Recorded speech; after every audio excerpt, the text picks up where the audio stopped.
Hello and welcome to the viewers of this video. This is the Orange Fan here, bringing you another entry for the episode Recap and Thoughts category. This video will be dedicated to episode 50 of Codename Kids Next Door, Operation Maurice. We begin this episode 3 years before the present time of the series, and we see some teen ninjas sneaking into the room of a sleeping boy. They prepare to attack this boy using a teen ninja technology weapon. We soon see that the boy was merely pretending to be asleep, and he's able to defend himself from the attack of the weapon using his pillow.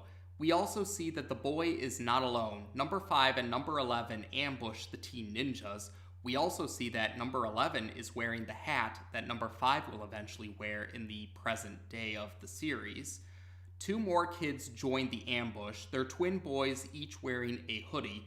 One hoodie has the letter A on it, while the other hoodie has the letter B on it.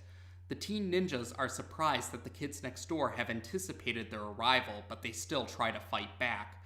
During the fight, one of the teen ninjas prepares to launch the weapon towards the twin boys, but the boy who was pretending to be asleep sees this and he pushes the teen ninja to save his teammates.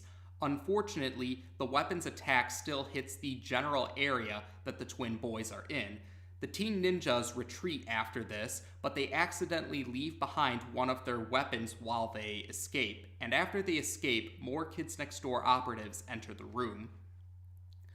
Some of these Kids Next Door operatives include number 12, number 60, number 65.3, number 86, number 274, and number 362.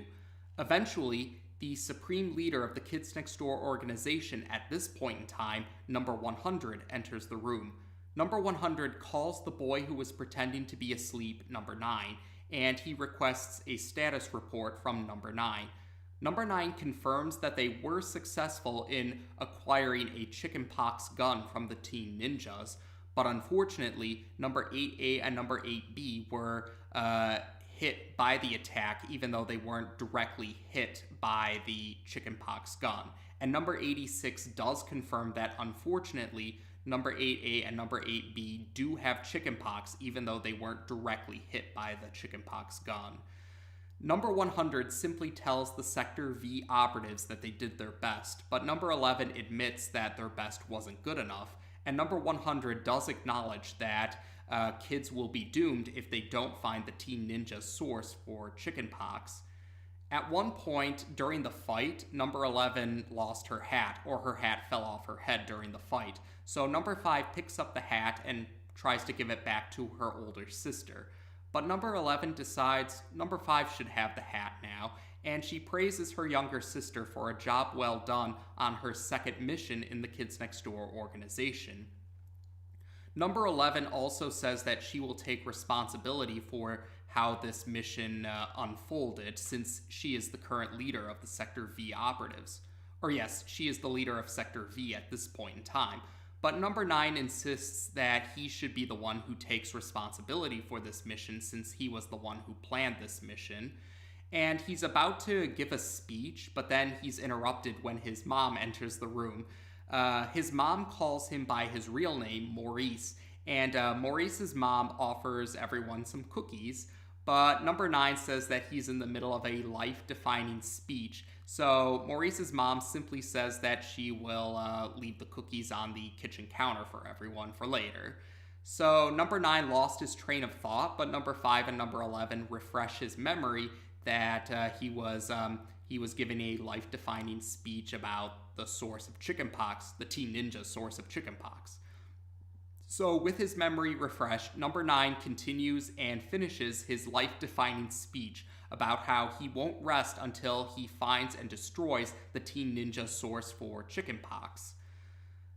Next up, we jump 3 years ahead, so we're now in the present time of the series, and we see the Sector V operatives of the present time of the series sitting at a table with number 9.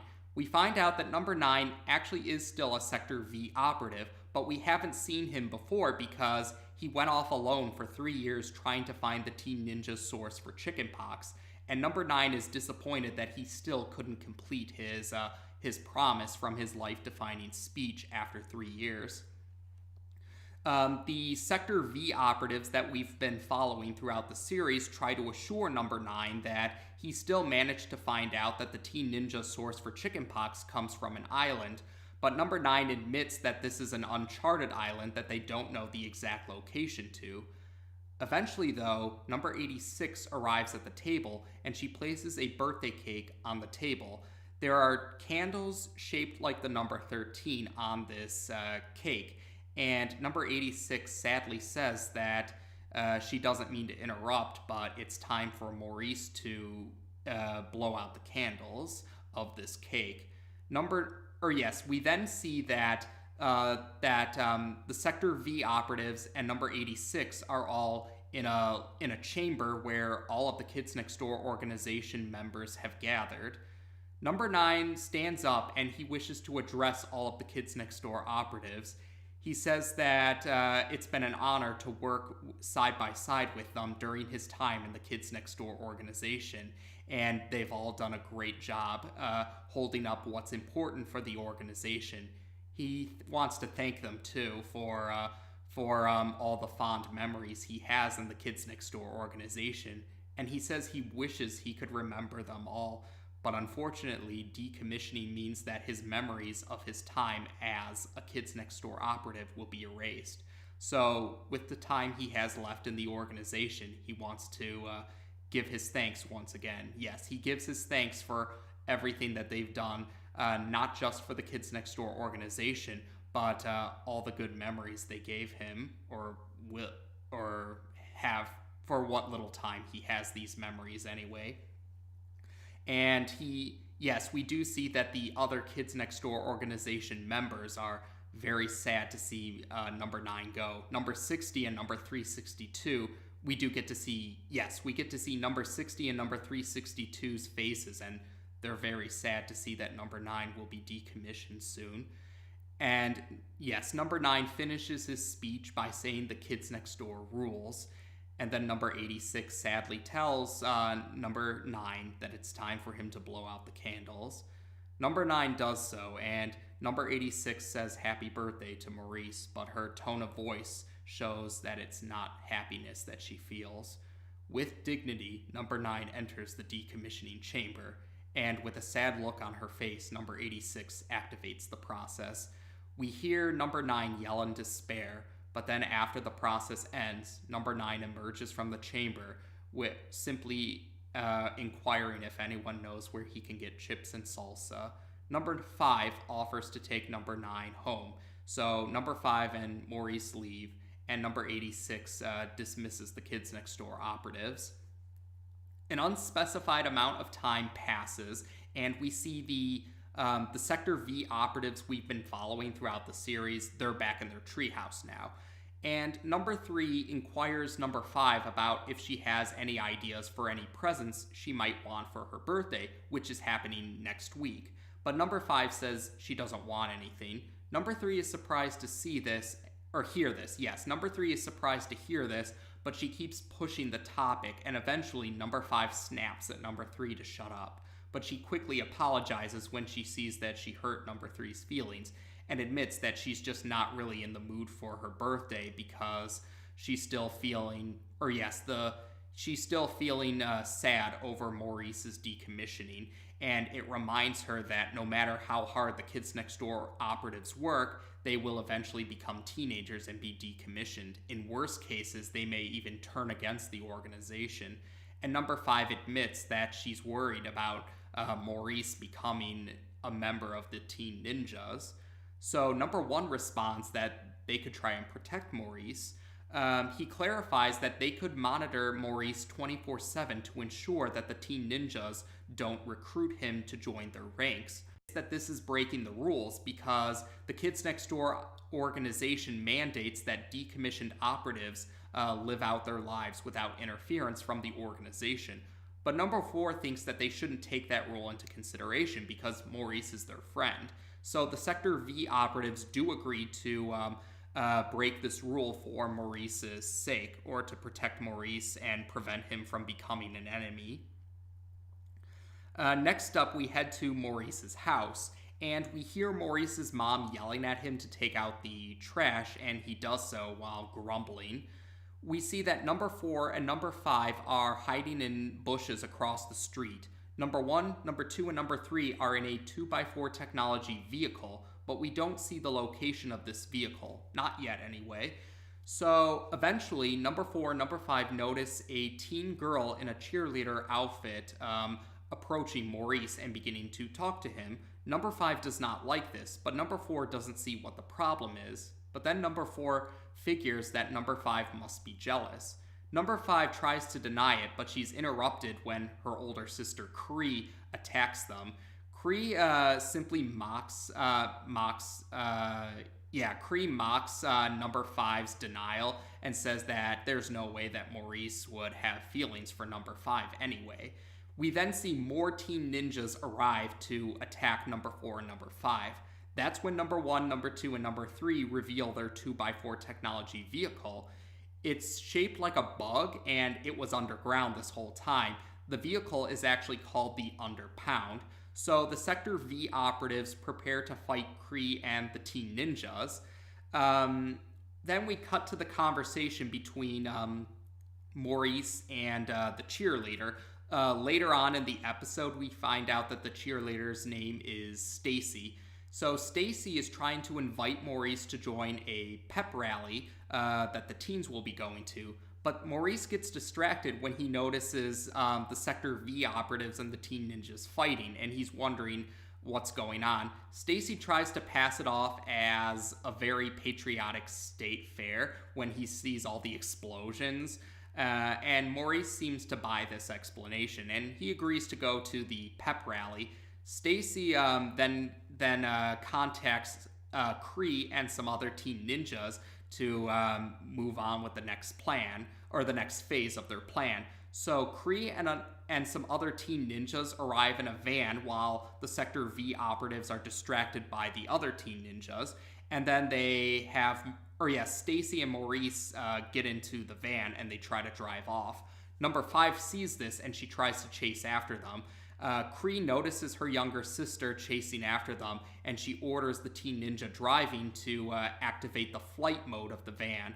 But number 5 still manages to jump onto the back of the van before it takes off. So number 5 is now holding onto the she's holding onto the back part of the van because the back doors of the van are still open. So number 5 is holding onto the back and she's trying to get in.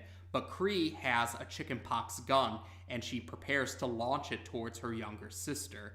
And yes, number 5 is hit by the Chickenpox gun by her own sister. We then jump ahead 1 week later, so it's number 5's birthday now, since number 3 commented that number 5's birthday was in a week. So 1 week later, it's number 5's birthday now.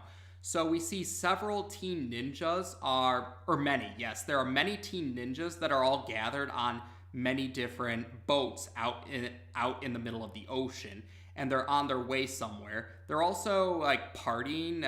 They're listening to some songs about a teen going on about hating kids, but suddenly we see that some of the boats are being attacked. Yes, we see mustard explosions happening to various boats for the teen ninjas, and they're beginning to sink.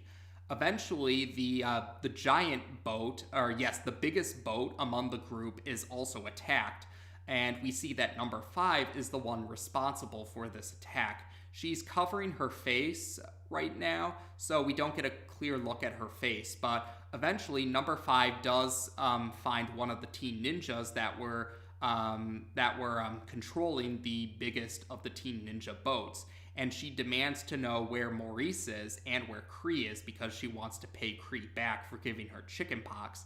This is where number 5 removes the cloth covering her face, and we do see number 5 has chickenpox. But in Codename Kids Next Door, chickenpox are represented by small live chicken heads emerging from the face. Yeah. But anyway, yes, number 5 interrogates the teen ninja for where they are. The teen ninja admits that they're at Chickenpox Island, and although he says that he's not allowed to reveal where the location is, Number 5 does intimidate him into giving her the coordinates, and he assures her that they are genuine coordinates. So Number 5 proceeds to continue her, Number 5 then, we see the source of Number 5's attacks. They're marbles that when you throw the marbles, mustard, the condiment, explodes. So, and the weapon is even called a marble. So, yes, Number 5 uses these mustard explosive marbles on the last boat of the Teen Ninjas to sink it. But we see that the Teen Ninjas themselves are just floating in the water. They seem to be okay. But Number 5 also was able to take one of the teen bikes before the boat sunk, so she's able to fly off to Chickenpox Island. So eventually, yes, Number 5 arrives at Chickenpox Island, and using stealth, she manages to sneak into a building shaped like a chicken. When she enters the building, though, she sees many chicken coops, but she doesn't see any of the chickens and wonders what's going on. Cree, though, is heard. Yes, Kree's voice is heard, and she reveals she knows Number 5 is here. And then she activates a trap door, which sends Number 5 to a different chamber. Number 5 is standing on a platform above a pit where all the chickens are, and we see that there's a chickenpox cannon. And Number 5 figures and is horrified to find out that Cree created the chickenpox cannon. Cree, though, Cree has no regrets about this, and she proceeds to reveal her plan, or her latest plan, yes. Cree says that all the kids in their town have gathered together at a street fair that Cree had arranged to lure all the kids to this single spot. And the chickenpox cannon, or she's going to set coordinates so that the chickenpox cannon will be launched at the street fair so that all the kids in town will be hit with chickenpox. And all of the teens in the town have gathered together for a pep rally in the high school to watch it. Yeah, there's a TV screen in the gym of the high school, and that's how the teens are going to watch the chickenpox cannon infect the kids in town. And Cree continues to brag about how the kids will be infected with chickenpox for, I believe she says, 3 weeks.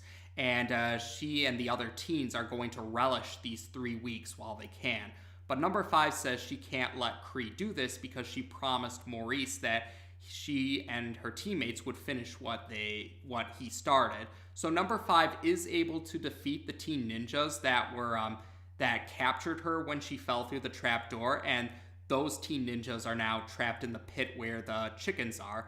Cree decides to activate the chickenpox cannon, which pushes all the chickens into the cannon part, and those other two teen ninjas are pushed into the cannon too. And Number 5, though, tries to fight back against Cree, and she manages to knock Cree down, and Number 5 says she's going to destroy the chickenpox cannon, and then she's going to take Cree in so that she can be decommissioned. But before Number 5 can use the remaining mustard explosive marbles, Maurice appears and he takes them. Number 5 is horrified to see that Maurice has now joined the Teen Ninjas. And this is where Cree brags about this. She takes this moment to get up and knock Number 5 down, and admits that she wanted to wait on using the chickenpox cannon until after Maurice had been decommissioned because she didn't want to infect Maurice with the chickenpox. So Cree Cree in a rather arrogant manner questions her younger sister about how she plans to stop them now. But Number 5 simply responds that she gives up. Cree is baffled by this, but skeptical too, and encourages Number 5 to explain further. Number 5 decides that she gives up. There's no point in continuing, she says. She thinks that she'll be a teen soon enough anyway, and that her older sister and Maurice, who she considers the greatest Kids Next Door operative, have already become teens. number 5 might as well just give up because she's almost a teen already and she can't keep fighting it, and she just breaks down into despair. Cree, though, is happy about this. She says how she's been waiting for such a long time for number 5 to join her, and she begins to hug number 5. But then suddenly explosions are happening over the different facilities of the island, and Cree thinks that number 5 has tricked her, but number 5 doesn't know what's going on. Maurice warns Cree that the Kids Next Door's other operatives, Maurice says that more Kids Next Door operatives have arrived. Cree looks away, but then a mustard explosive marble goes off near Cree, and Cree falls into the pit where the chickens are, and she's pushed into the chickenpox cannon too. And number 5 soon sees that the mustard explosive marble came from Maurice, who still has some more from when he took them from number 5. Maurice simply tells number 5, never give up. And the chickenpox cannon is about to launch, and number 5 is trying to change the coordinates, but Maurice assures her that it'll be fine. Number 5 is still concerned though, but Maurice simply tells her to trust him, and she does. So the chickenpox cannon launches, and the teens at the pep rally are watching this on the screen, but the chickenpox cannon goes over the street fair, not towards the street fair, much to their confusion. And then we see the chickenpox cannon's coordinates were set for the pep rally, so all the teens in town now has chickenpox. And Cree and Stacy argue with each other over the plan's failure. And then, Maurice then says that it took him a long time, but he was able to fulfill his promise. And number 5 is confused though. How can Maurice remember his time in the Kids Next Door while he was number 9? His memories were erased when he was decommissioned. Maurice reveals he wasn't actually decommissioned. It turns out that there are some Kids Next Door operatives that can become, there are Kids Next Door operatives that can stay Kids Next Door operatives even after they become teens, the teens next door. They act as undercover agents for the Kids Next Door organization. They sneak into teen facilities and even some adult facilities to gather information to provide for Kids Next Door Global Command. But number 9 admits he can't tell her too much else, and he also says that she can't tell anyone else in the Kids Next Door organization who isn't in the know, not even her fellow Sector V operatives. And number 5 agrees to keep this promise. Number 9 then encourages number 5 to escape now because he's going to completely destroy Chickenpox Island's facilities. But before she leaves, number 5 hugs number 9 and wishes him good luck. Number 9 appreciates this, and after number 5 safely escapes, number 9 continues to use the explosives to destroy the facilities. The teen ninjas on the island do escape, and when number 5 exits the facility, the rest of the Sector V operatives arrive in a 2x4 technology flying vehicle, saying they got number 5's distress call and coordinates. Number 5 doesn't know what they're talking about, but then she quickly figures that number 9 must have been the one responsible for this, and she plays along to keep up number 5's number 5 plays along to keep number 9's undercover status. Number 5 joins her teammates on the vehicle and they fly off. Number 3 was worried about number 5, but number 5 has tears of joy in her face, and she's smiling, knowing that number 9 really is still a Kids Next Door operative. But when number 3 questions why she's smiling, number 5 can only say that it's a secret. An unspecified amount of time passes, and number 9 pays the Lincoln home a visit. Dr. Lincoln answers the door, and he points Maurice to the living room where number 5 and Cree are. They both still have chickenpox. Cree then tells number 9 that she has a new plan in mind to stop the Kids Next Door, and she's going to need Maurice's help. Maurice says he'll do what he can, but he gives a knowing wink to number 5, who returns the knowing wink. A later point in time, where number 5 no longer has chickenpox, She's walking down the streets, and the color scheme is a little diluted or dulled out while she's walking. And number 5 sees some adults just glaring at her, and she sees some teens glaring at her too. But then she sees one of the teens give her a knowing wink and a knowing smile. Number 5 figures that this teen must be one of the teens next door, the undercover Kids Next Door agents.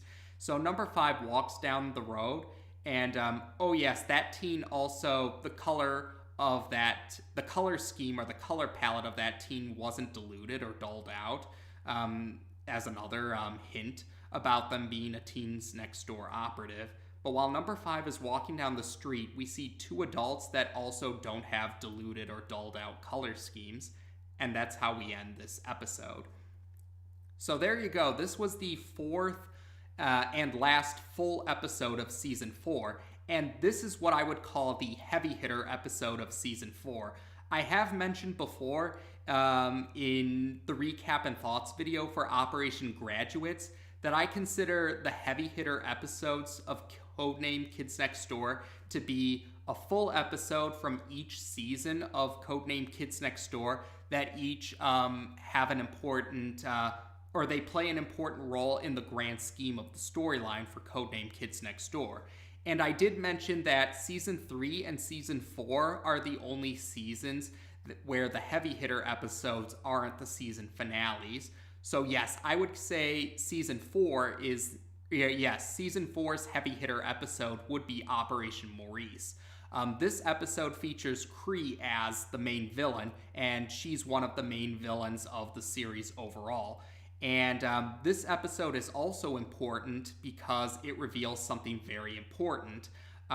We learned about the Teens Next Door, the subgroup of the Kids Next Door organization where Kids Next Door operatives stay in the organization even after they become teens, and they act as undercover agents for the organization as a whole.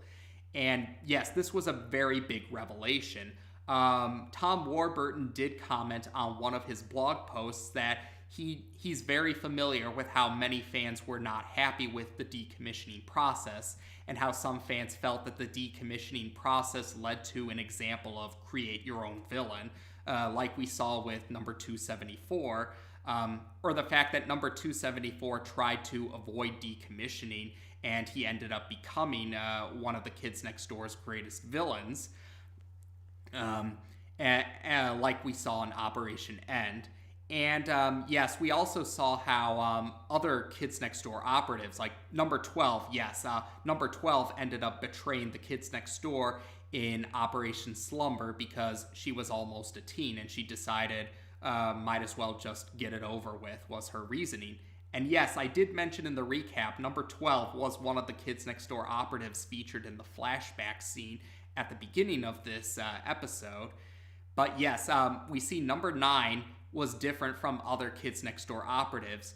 At first, we're led to believe that number 9 simply accepted his decommissioning with dignity, but we soon see that it was just part of a ruse. So because of the Teens Next Door's purpose, it's safe to say that the Supreme Leader would be aware of who's a Teens Next Door operative. So I think it's safe to say that number 362 knows that number 9 is a Teens Next Door operative. But she managed to keep up a good performance. So did number 86, because obviously, yes, the head of decommissioning would have to know who to actually decommission and who to pretend to decommission for the Teens Next Door subgroup. So yeah, that was a pretty good detail too. So we know that there are some operatives in the know by inference or just inferred or implied, but otherwise, we don't know all of the organization members that would be in the know. But yeah, so many fans would consider this episode to be an author's saving throw because it shows us that not all the Kids Next Door operatives are decommissioned even after they become teenagers. And this would also be considered a heavy hitter episode because the revelation in this episode affects another heavy hitter episode, Season 6's heavy hitter episode. And again, I don't want to give too much away for those who are just following along with these recap and thoughts videos, but yes, all will be made clear about how this episode ties into Season 6's heavy hitter episode. Now, another detail is that we do get some backstory for the show. We do get to see a few details in the show thanks to the flashback scene. Like, we do get to meet some of the previous Sector V operatives before the Sector V operatives that we know. Like, we get to see number 8A and number 8B. And yes, we got to meet number 9. He was the focus character he was the non-Sector V operative who was the focus character. Number 5 was the spotlight character for this episode. And yes, we did get to see, we got to see Cree while she was number 11 for the Kids Next Door organization. And yes, we did find out that number 5 acquired her hat from her older sister. So yeah, it's likely safe to say that number 5 keeps her hat because it reminds her of her time before her older sister betrayed the Kids Next Door organization. And while it's true Operation Lice never showed number 5 reclaiming her original hat, I do remember some fans speculating that maybe number 5 did acquire her original hat back, but it just happened off screen. And given the revelation that we see about the importance to the hat, I'm inclined to agree that number 5 probably did reclaim the original hat off screen, probably for sentimental reasons. And yeah, seeing number 11 and number 5 bonding was heartwarming, but it's also a tearjerker knowing how number 11 originally tried to stop the Teen Ninja source for Chickenpox, but she ended up betraying the Kids Next Door and even created the Chickenpox canon. It really is a tragedy to see how Cree has betrayed the Kids Next Door organization. Although we also do get a moment too where we do see that Cree, although she antagonizes number 5 along with the rest of the Kids Next Door, Cree apparently wants number 5 to join the Teen Ninjas. We see her actually happy to see number 5 giving up and accepting, number 5 giving up and deciding to just might as well join the Teen Ninjas and even hugging number 5. Though it's also kind of ruined by the fact that Cree was ignoring the fact that number 5 giving up was in despair and was over despair and tragedy. But yeah, you can definitely say that the Lincoln sisters have a very complicated bond with each other, to say the least. The other backstory information we see that number 86 was actually a medical operative before she became the head of decommissioning, and we get to meet number 100, number 274's predecessor for the supreme leader of the Kids Next Door organization. And yes, by now number 100 has been decommissioned, or maybe he's a teen ninja, or maybe he's a Teen Next Door operative. We don't know. We never really get an explicit answer about what happened to number 100 in the present time of the series. However, there is a character who appears in the heavy hitter episode for season 6, and some fans speculate that this character might be number 100 while he's a teen now. So it hasn't been explicitly confirmed, but it is a popular guess or a popular speculation among fans. And we'll go into greater detail about it once we reach that recap and thoughts video. But yes, with regards to explicit information, number 100's fate is shrouded in mystery, besides certain speculation. Now, I guess another important detail for this episode is, we do find out number 5's birthday. During the first half of the episode, after number 9's pretend decommissioning, we find out that 1 week later would be number 5's birthday. And then the second half of the episode takes place 1 week later. So yes, you could say this episode features number 5's birthday. And it was established before that number 3 is the youngest of the Sector V operatives. Tom Warburton once said that number 3 was 9 years old at the start of the series, but became 10 in Operation Fast Food. And that would mean most of the other Sector V operatives would already be 10. Number 1 had his birthday in Operation Jules, and it's implied he's now 11. And I don't recall if they ever explicitly said it. They didn't in the show anyway, but I think some supplementary material might have mentioned that number 5 is the oldest of the Sector V operatives. And considering she was the only Sector V operative in the flashback, from the present time, yes, the only present-day Sector V operative in the flashback, I'm inclined to agree that number 5 probably is the oldest of the Sector V operatives.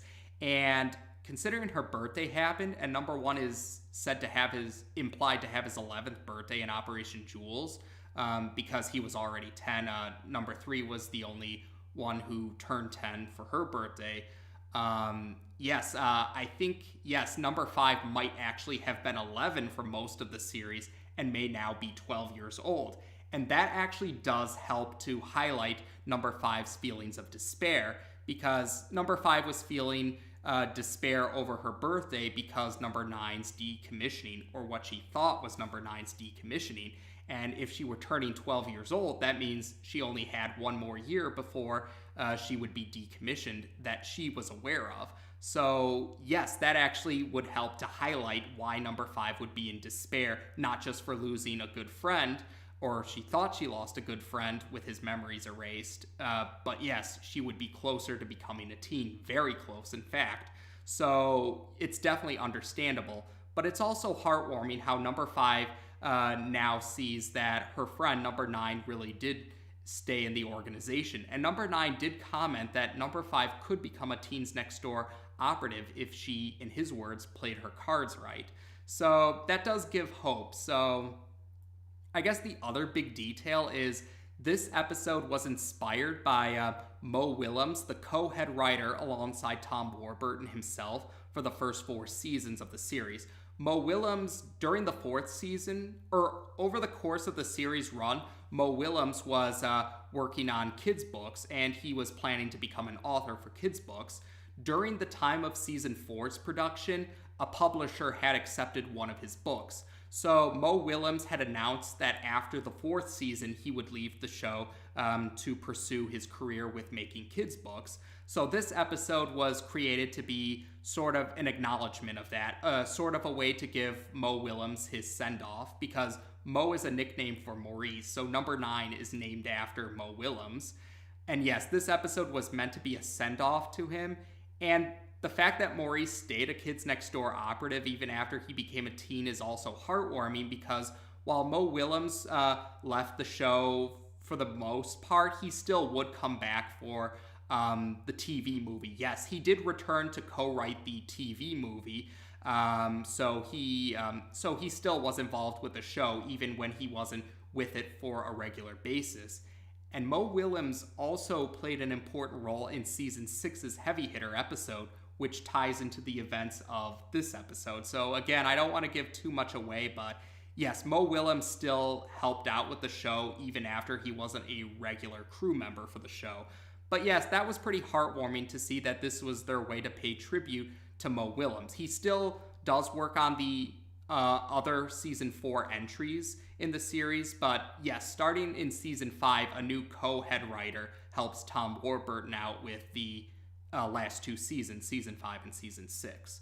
And otherwise, yes, there we go. That was definitely on the longer side, but like I said, this episode is season 4's heavy hitter episode, and so it was a very important episode with a lot of crucial details to discuss and sets things up for future entries in the series.